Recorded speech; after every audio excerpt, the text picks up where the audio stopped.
Do you ever notice, in the quietest corners of your mind, the hollow echo of human gatherings? The laughter that seems so bright, so immediate, but leaves behind a faint bitterness, like a sweet wine turned to ash on the tongue? You are there, among others, yet you feel apart, as if the warmth you seek is refracted through a prism of expectation and artifice. This is not loneliness in its ordinary sense, not the absence of bodies around you, but the awareness that the dance of social life is not yours to join without compromise. And you, though perhaps brilliant, though perhaps radiant in your private inner life, feel the first tremor of a deeper understanding. Most of the connections that surround you are illusions dressed as sustenance. Human beings, in their infinite restlessness, speak endlessly of progress, achievement, and belonging. You have listened to these voices, some soothing, some shrill, and you have noticed the gap between promise and reality. They speak of fulfillment as if it were a tangible commodity to be grasped, stored, and displayed. Yet when you reach toward it, it evaporates like steam from a boiling cup. Smart people, the kind who observe without flinching, who dissect the layers of motivation in themselves and others, do not fall prey to this mirage. They see the machinery behind the carnival of smiles, the choreography behind the faint warmth, and slowly, almost imperceptibly, they step aside. It is not a triumph to walk away. There is no victory in detachment, only a sober recognition that participation exacts a price that the mind, and sometimes the heart, refuses to pay. Social life, as it is commonly understood, demands a surrender of depth for spectacle, sincerity for convention, individuality for the comfort of collective illusion. You might attempt to bend, to play the game, and perhaps even succeed at the surface, winning the approval of those who will ultimately forget you as soon as you are gone. The smart observer sees the futility, and in seeing, feels a profound weariness. Consider the gatherings you have attended, the conversations that fluttered over the surface like leaves on a pond. How many of those words carried substance? How often did you nod, laughed, or offered opinion, sensing at the edge of your awareness that the moment was hollow, that the performance required by social expectation was slowly draining you? You are not alone in this recognition. There are others who perceive the same. But the rarity of such perception is precisely what makes it isolating. Intelligence, when coupled with awareness, often walks a lonely path. For to perceive clearly is to be unable to participate blindly, and to withdraw is to face the quiet scorn of misunderstanding. And yet, in this withdrawal, there is a subtle, almost imperceptible relief. You breathe differently when you no longer bend yourself to the rhythms of a world that does not honor authenticity. The relief is paradoxical. It is neither joy nor triumph, but a spaciousness in which the mind can roam freely, unmolested by the shallow demands of social ritual.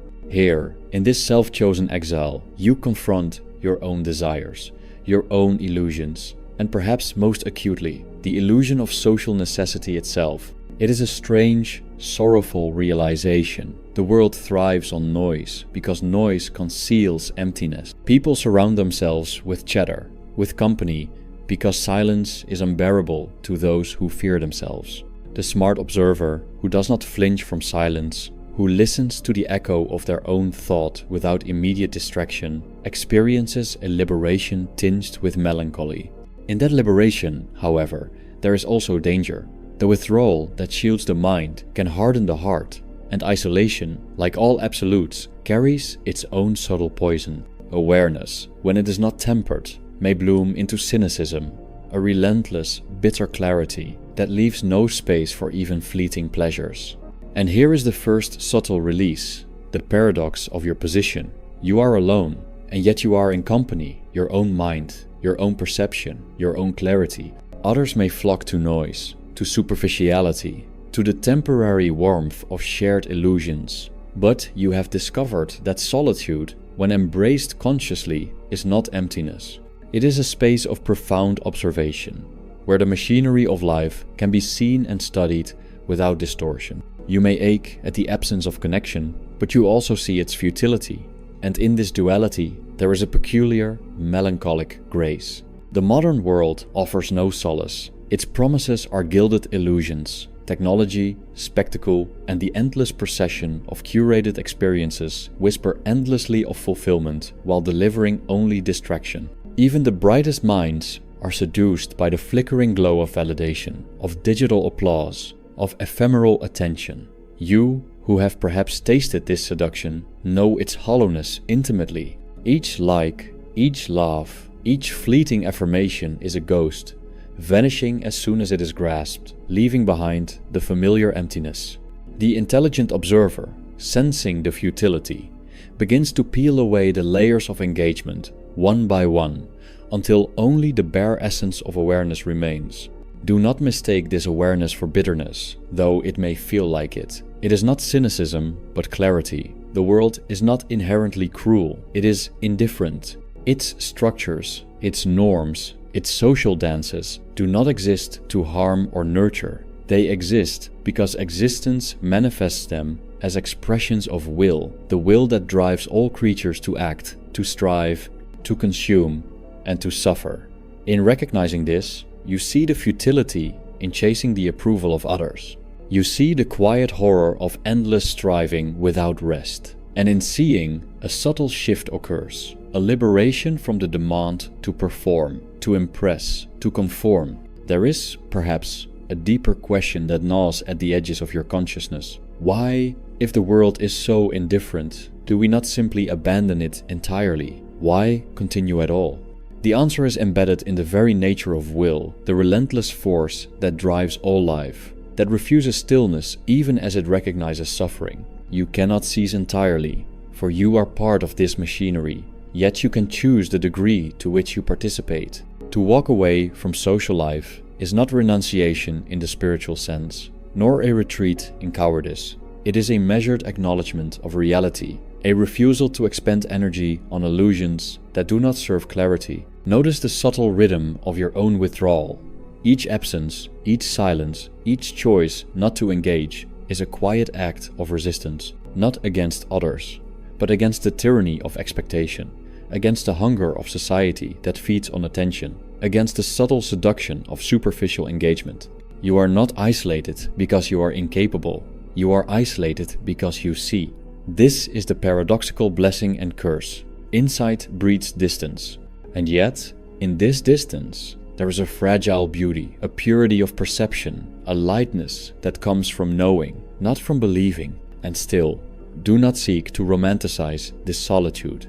There is sorrow here, deep and unflinching. There is a slow ache for what is unattainable, for connections that are possible in dreams but not in the waking world. There is the quiet envy of those who can participate blindly in the theater of life, who can laugh, nod, and share without perceiving the hidden machinery.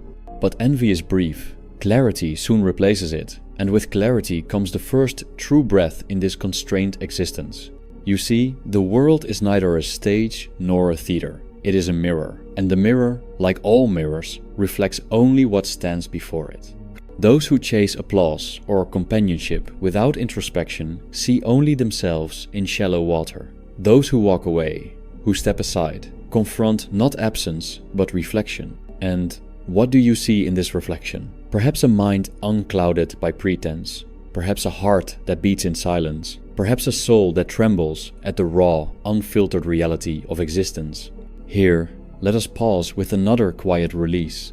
The recognition that detachment is not emptiness, but fullness of perception. To walk away from social life is not a retreat into nothing. It is a step into awareness, a reclamation of energy spent in illusion, a quiet permission to be without performance. You feel the paradox. The more you are alone, the more fully you inhabit the space between appearances, the more intimately you know the rhythms of your own will and the subtle machinery of life around you.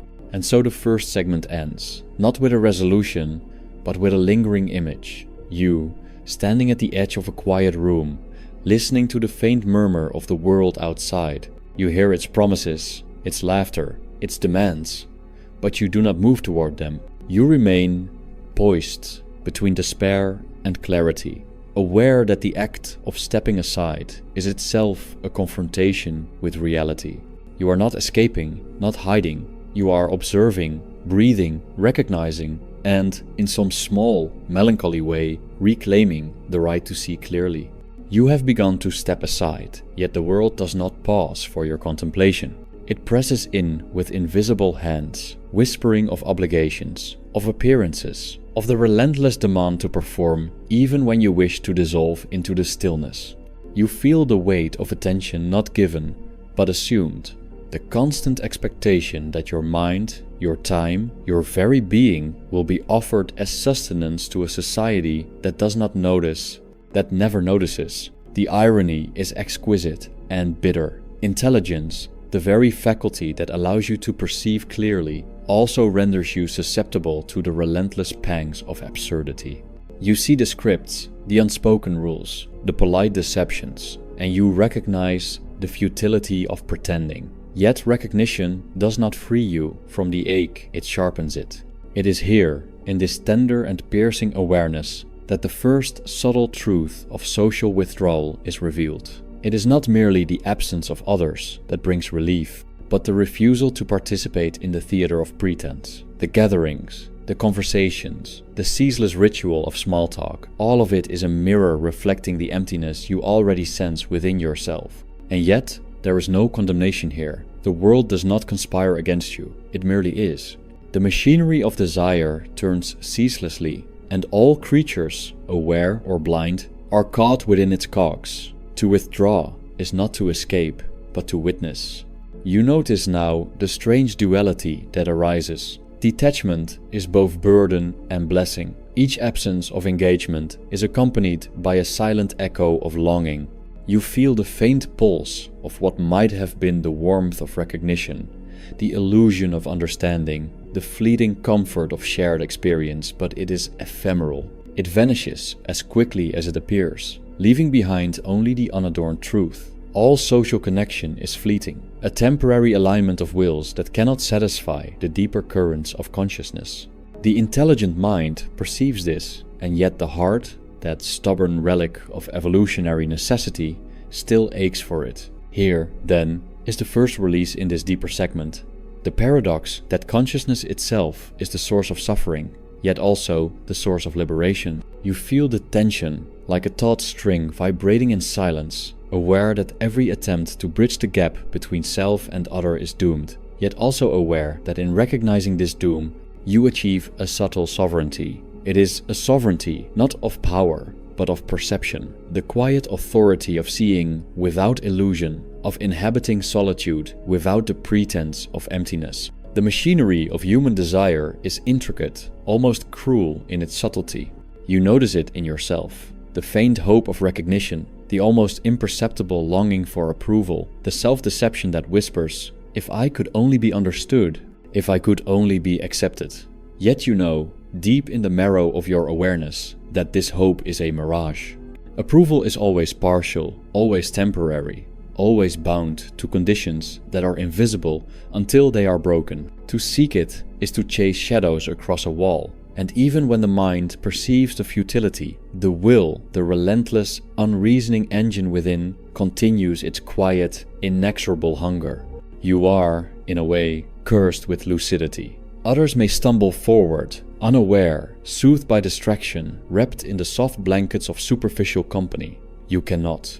You observe the cracks in every smile, the impermanence in every word, the unspoken self-interest beneath every gesture. And in this observation, you feel a slow, unrelenting sorrow. The intelligent mind is lonely, not because it is aloof, but because it refuses to lie to itself. Each attempt to participate in social life requires a surrender of clarity, and clarity is something the mind, once tasted, cannot betray without wounding itself. Let us pause again with a gentle, melancholic breath. The subtle, liberating truth that intelligence breeds solitude not as punishment, but as inevitability. You are alone because you see, because you perceive, because you refuse to dilute the acuity of your awareness with the comforting narcotics of pretense. It is not bitterness that you feel, nor despair in its ordinary sense, but a profound, resonant clarity, a sober recognition that most human interaction is a transaction in illusion, and that stepping aside is not withdrawal, but preservation. And yet, the world continues to press upon you, for it does not yield to observation alone. Even in solitude, the ghosts of expectation linger. Family gatherings, the unspoken judgments of peers, the ceaseless comparisons that flit through consciousness like moths around a dying flame. You notice them and you recognize their power. These are not external forces, but internalized structures, subtle architects of suffering embedded within the psyche by culture, habit, and evolutionary design. To observe them is to confront them. To confront them is to feel the ache of resistance. But here, at this juncture, a subtle release emerges, almost imperceptibly. The quiet recognition that suffering, when observed without resistance, ceases to be a chain. The weight remains, yes, the ache persists, but it is no longer imposed, it is seen. The intelligent mind, by refusing to escape into distraction, discovers a strange freedom in observation. There is no comfort here, only lucidity. And lucidity, in its cold clarity, is a rare gift. You may ache, and you will, but you ache knowingly. Consider now the social masquerade in its full, delicate absurdity. The polite smiles, the ritualized laughter, the constant calibration of self to expectation, these are not inherently malevolent, yet they are inevitably hollow. The will, ever restless, drives humans toward these enactments, because it senses, dimly, that motion assuages discomfort. Yet motion without comprehension deepens suffering, for the intelligent mind discerns the futility beneath the surface. And so, the act of stepping aside, of withdrawing from social life, is not merely a personal preference. It is a conscious alignment with reality, an acknowledgement that the world's promises are always ephemeral, always incomplete, and that the soul, if it wishes to remain unclouded, must refuse partial illusions. There is a subtle rhythm to this withdrawal, a cadence that mirrors the inner life. Each choice to refrain, each act of silence, each refusal to engage in the theater of distraction resonates like a quiet heartbeat. You feel it in the muscles that no longer tense, in the mind that no longer strains to fit a mold, in the soul that no longer bends to applause. This rhythm is not triumphant, nor is it joyous. It is precise, measured, and melancholic. It is the music of awareness, the soft pulse of consciousness, unmolested by pretense. And yet, even in this measured withdrawal, there is the echo of temptation. The mind glimpses the warmth of connection, the soft balm of laughter shared, the fleeting intimacy of recognition. You see it and recoil, aware of the cost. The faint hope of satisfaction is accompanied by the inevitable disappointment. The transient joy of recognition is inseparable from the gnawing awareness of impermanence. And so you oscillate like a pendulum between desire and clarity, between the faint ache of longing and the sobering liberation of observation. Here, another subtle release appears, the paradox of participation without engagement. You may inhabit the world, witness its rituals, and yet not be claimed by them. You may move through society without surrendering your insight, touch the warmth of human interaction without being consumed by it, see the beauty and cruelty of companionship without being trapped in its illusory embrace. This is the delicate, melancholic sovereignty of the intelligent mind, a life not of triumph, not of denial, but of measured perception. And so, the segment draws toward its subtle close, not with a flourish, but with a lingering breath. You remain poised, aware, solitary yet not barren, conscious of both the ache and the liberation that arise from stepping aside. The machinery of life continues to turn, and you continue to witness your lucidity intact, your perception sharpened. You are not escaping, you are not hiding, you are seeing. And in seeing, in inhabiting this quiet clarity, you touch something rare, the sober recognition that the world need not consume you, that its illusions may pass around you, and that the act of walking away, of withdrawing, is itself a contemplative affirmation of truth. You find yourself wandering through an interior landscape that no one else can perceive, a labyrinth of thought and sensation constructed by consciousness itself. Here, in the hollow corridors of awareness, every sound of the world outside becomes distorted, almost grotesque in its insistence. while the faintest echo of your own reflection resonates with disproportionate clarity. The mind, relentless and unyielding, refuses the comfort of forgetfulness. It reminds you, again and again, of the subtle fractures within every human interaction, of the impermanence hidden beneath every touch and word. You notice the patterns, the repeated gestures, the rituals of society that have been handed down like sacred texts, yet are utterly devoid of sanctity. And in recognizing this, a subtle, almost imperceptible grief begins to unfold, not loud, not dramatic, but a quiet erosion of illusion, a slow exposure of the machinery behind every smile. There is a peculiar intimacy in witnessing your own detachment. You feel the rhythm of human engagement as something external, like observing a performance from a distance that no actor notices. Every laugh is measured, every nod calibrated, every conversation laced with the unspoken rules of survival and concession. You perceive the cost of participating in this theater, the constant compromise, the surrender of quiet clarity, the slow corrosion of the self beneath the weight of expectation, and yet, paradoxically, there is also a subtle relief in abstaining.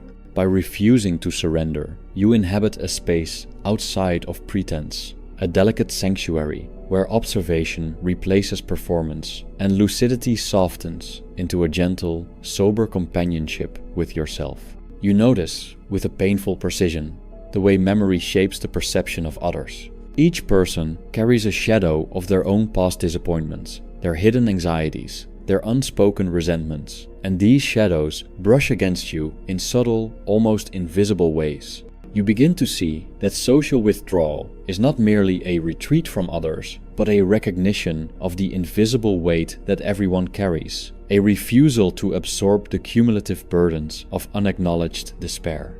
The intelligent mind perceives this immediately. It understands the quiet, corrosive influence of unspoken suffering upon itself, and chooses, with deliberate tenderness, to step aside. You are not rejecting the world out of pride, but out of discernment, understanding that engagement without awareness deepens the ache of the soul.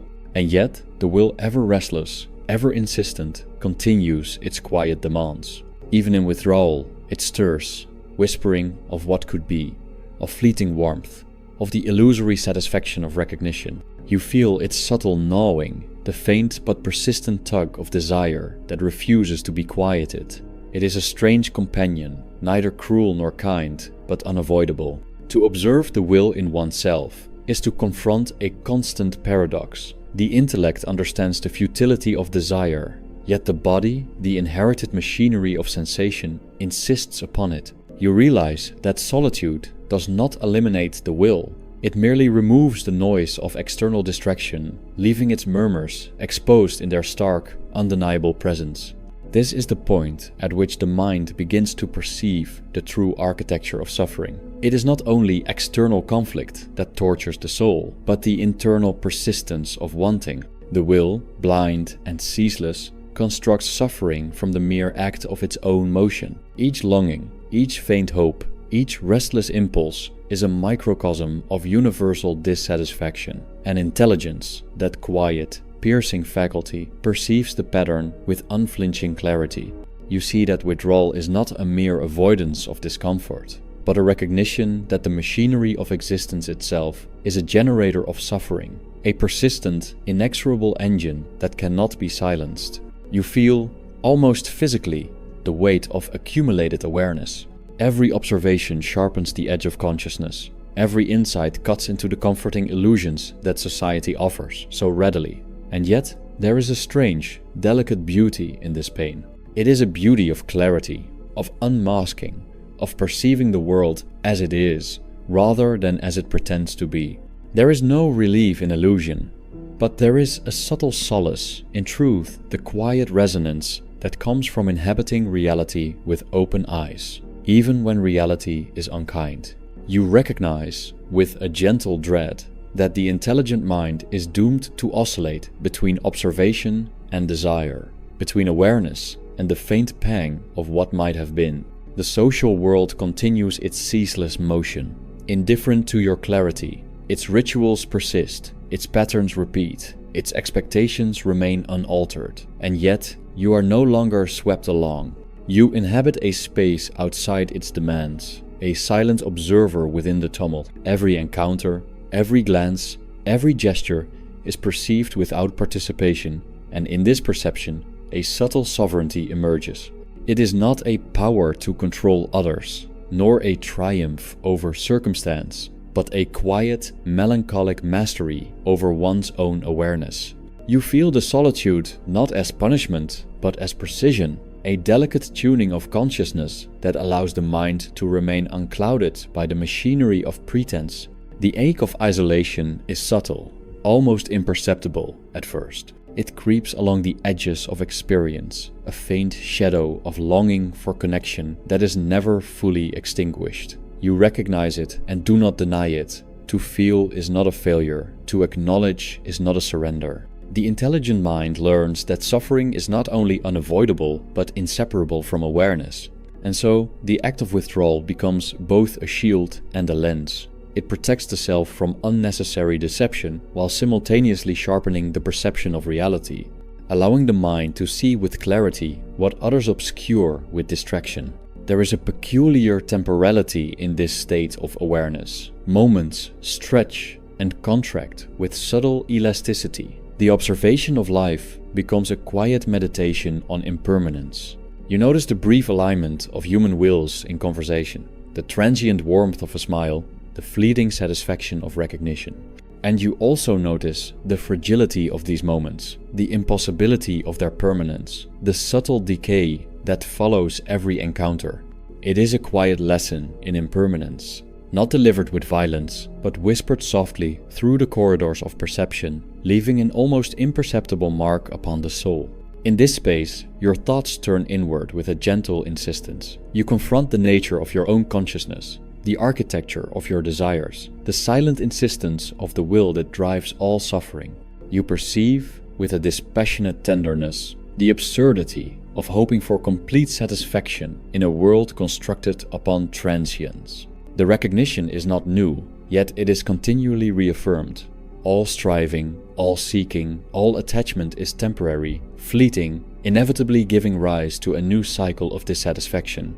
And yet, the mind, in this quiet confrontation, experiences a subtle, paradoxical liberation. It is not freedom from suffering, but freedom in suffering from illusion, from pretense, from the ceaseless chase for what cannot be held. The quiet liberation manifests in unexpected ways. You notice the small beauties of existence, not as distractions, but as markers of perception. The subtle geometry of shadow, the muted resonance of sound in empty spaces, the gentle interplay of light upon surfaces previously ignored, all these are not sources of joy, but reminders of lucidity. They are signals that clarity need not be barren, that awareness, even when paired with ache, can inhabit the world with delicate elegance. The intelligent mind begins to cultivate this awareness, not to escape, but to see, to recognize, to inhabit. And yet, even in this careful cultivation, the will stirs. It whispers faintly of warmth, of shared moments, of recognition, of the fleeting comfort of participation. You feel the tug and do not recoil in fear. You do not grasp in hope. You perceive it, name it silently, and allow it to exist as a subtle accompaniment to awareness, a soft undercurrent to the quiet sovereignty you are cultivating. The mind learns, slowly, that the presence of desire does not negate clarity. Rather, clarity is the lens through which desire can be understood without ensnarement. There is a rhythm here, almost musical in its subtlety. Observation, withdrawal, desire, awareness, they form a quiet cadence, a pulse that resonates through every moment of consciousness.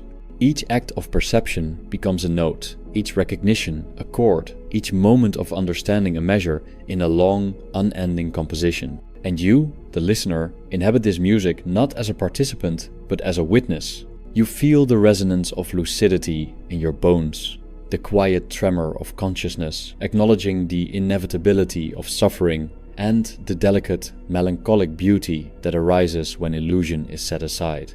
This is the point where the mind begins to sense the contours of transcendence, not triumph, not joy, not hope, but a sober, exquisite suspension above the machinery of desire. You perceive that stepping aside from social life, from the relentless expectation of engagement, is not a rejection of humanity, but an alignment with truth. The world continues, as it always has, indifferent to observation. Yet, in witnessing it with awareness, in inhabiting solitude with precision, the mind cultivates a quiet authority over its own experience. It is a sovereignty not granted by others, but claimed internally in the recognition that lucidity, though accompanied by suffering, is a rare and precious clarity. And so, the segment closes with a gentle, almost imperceptible release. The recognition that awareness itself is both burden and gift, that withdrawal is not escape but alignment, and that the intelligent mind, through observation and quiet sovereignty, cultivates a subtle, enduring grace amidst the ceaseless motion of existence. The ache remains, the will persists, but in this careful inhabitation of solitude, you discover a measured peace, not of triumph, but of sober understanding. You notice, almost with physical precision, the ceaseless murmur of the will as it moves beneath your consciousness. It is not loud, not boisterous, but persistent, an undercurrent of tension, a quiet insistence that life ought to be different, that longing must be fulfilled, that satisfaction is a horizon perpetually receding. The will is a tyrant, without form, demanding without mercy, and it works invisibly, tirelessly, through every thought, every gesture, every breath. You perceive that it is not only the source of human suffering, but also the architect of human illusion, the silent engineer who constructs hope where none can endure, who fashions desire into a compulsive, unending pursuit. And yet, this recognition does not breed anger. You do not rail against the machinery. You observe it. You see, with measured clarity, that the will is neither benevolent nor cruel. It is merely relentlessly itself. To confront it is not to conquer, but to witness, to inhabit the space where suffering is generated without being consumed by it. The intelligent mind understands that to live fully awake is to live in the company of this restless force, to feel its subtle tremors beneath every decision, every fleeting emotion, every thought of attachment. And in this recognition, a strange relief arises. The suffering is universal, inevitable, unavoidable, and therefore it is not uniquely yours. You are never alone in the subtle erosion of being, even when isolated from the crowd. You reflect on the absurdity of engagement. Every human bond, every social ritual, every tender or casual interaction carries with it the weight of expectation, the subtle imposition of others' will upon your own. You perceive the delicate balancing act that society demands, the performance of empathy, the mimicry of interest, the concealment of dissatisfaction, and you feel the exhaustion it exacts. The intelligent mind sees this with unflinching clarity, and in that seeing, it recoils not in resentment but in preservation. Withdrawal is not cowardice, it is discernment. To step aside is to preserve the lucidity of perception, to protect the delicate lens through which the machinery of desire and illusion can be observed with precision. And still, the will stirs. Even in the quiet, even in solitude, it murmurs faintly of what might be, of warmth, of recognition, of connection. These murmurs are delicate, fleeting, almost seductive in their subtlety.